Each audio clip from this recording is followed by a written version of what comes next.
Okay, so like I went through on the last one and we did a little cutting. I was kind of halfway through it, so I want to give you like the full kind of spread on what happens and how to take apart a pump or anything that may have a motor in it, a generator in it that has copper, so you can retain the copper and everything like that. So, what we started out with was a pool pump. I have already pulled it apart.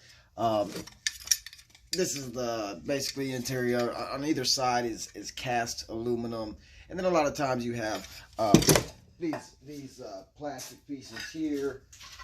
You have a base that holds,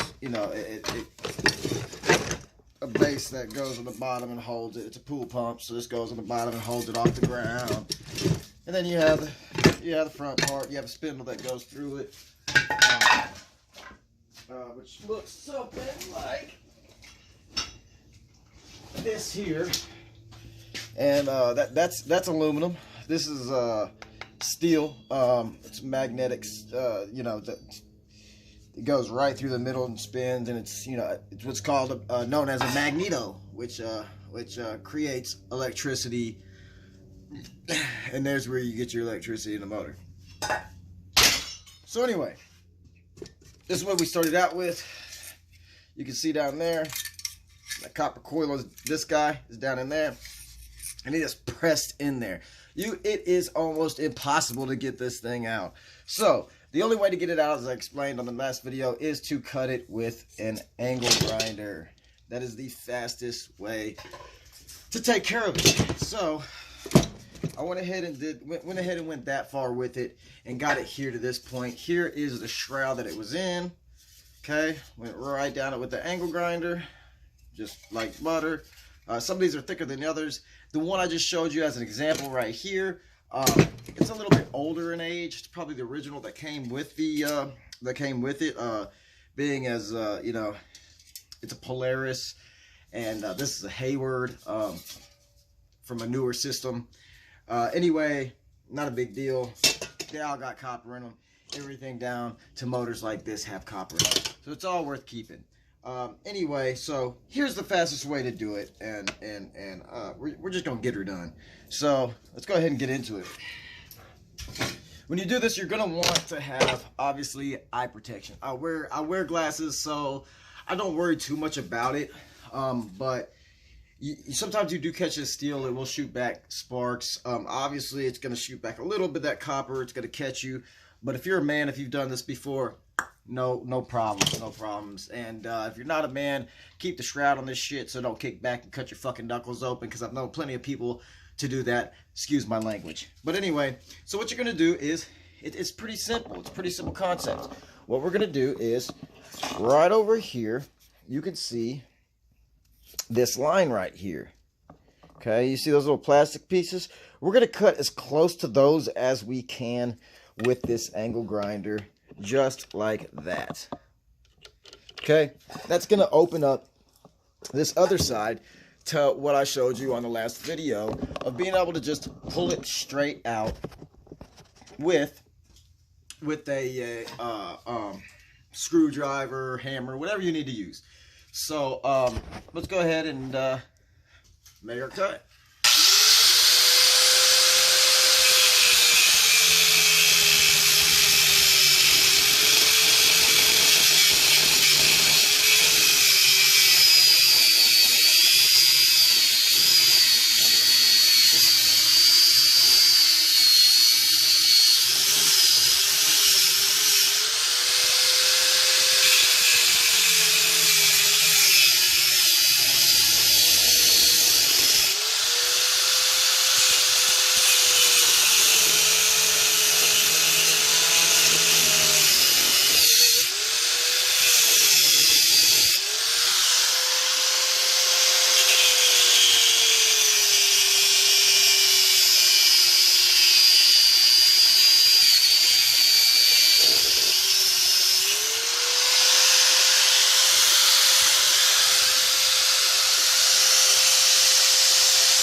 so there you go.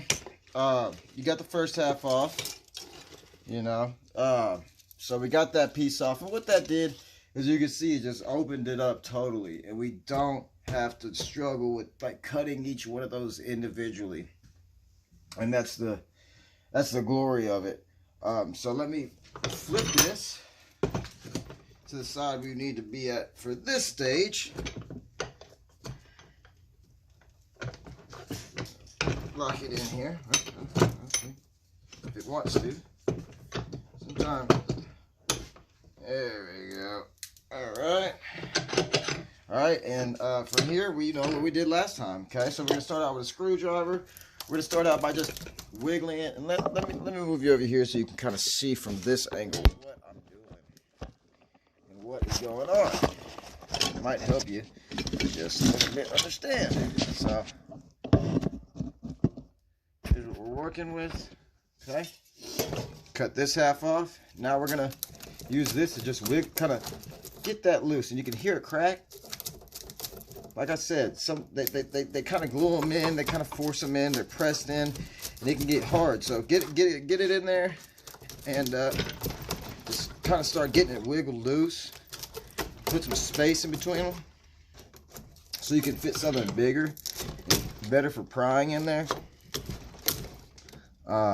And like I said, this is not, you can probably see the camera shaking. I'm not loosely just pulling on this. It takes a little of that man juice to get her done. So don't expect it just like, if you're doing it, don't just like stick it in there and try to move it around and then give up after the first tug because it's a little tough. If you do that, you just really shouldn't mess with anything mechanical, honestly. Just everything mechanical takes a little elbow grease every once in a while. But you know, sometimes you gotta be easy with stuff. But when it comes to things like this, where there's no award for beauty in this. They don't care what it looks like. They care that it's copper. It's gonna get melted down, back down, and used again. They don't care what it looks like. As long as it's bright copper, number one, you're all good. And this guy's pretty much good. Sometimes you can grab him and wiggle him out, whatever. He feels like he might if I wiggle him enough. There he is.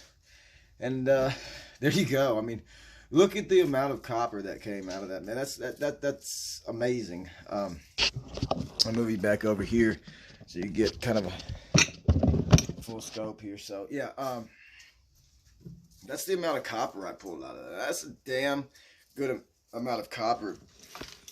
And that's not even counting this other part. Look at those little wires off of it. But that's not even counting, you know, this other piece here that came off first. That you know, obviously I showed you trimming off first. It doesn't even count this one, and this has also got a good amount of wire on it. So here's this one. It's kind of falling apart. I don't want to lose too much of it, but and you still got this huge ring of copper wire, and you can see it's not a small gauge. It's not like it's a small gauge. It's about a little smaller than a Romex wire gauge, but that is a lot of copper. And so to just give this to a place and get the weight of the, or just a square number for the pump, or weight by the ton, it really does you no good, and it hurts you in the long run. So get that copper out of it. Take that steel apart and get it in separate. Sell it separate, and they're gonna give you a lot more money for it. I guarantee you that. So yeah, and then as far as this guy's concerned, like I said before, you're gonna want to be pulling these little tabs out, and they're not hard to pull out. Sometimes you just gotta knock them loose. Sometimes you can, like I said, just hit them with a screwdriver, and they'll just pop right out of there a lot of times, you know.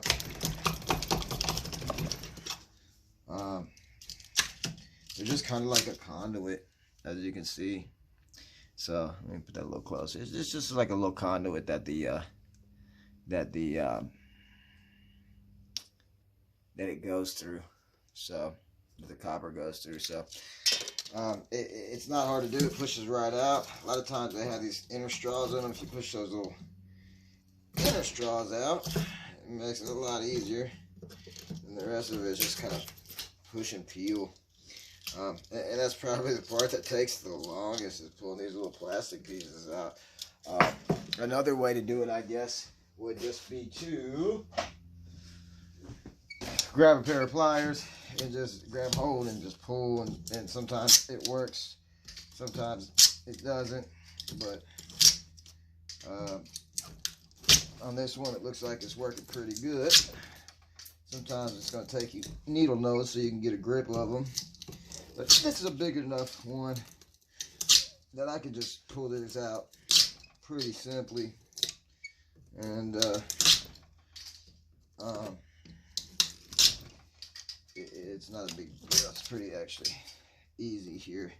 You know, we're at 12 minutes and I've actually disassembled this whole thing, and so that tells you that it really is not that time consuming. And if you just get out there and do it, and you can see I'm still giving it a lot of tug, because if I just like pull on it, it doesn't want to come out. You've got to give it that elbow grease when you do it, or it's not going to come out. Get a good grip, pull. If it's not working for you, you're not working for it. Just remember that. So there you go. And you can see it's just a bunch of these steel discs held together.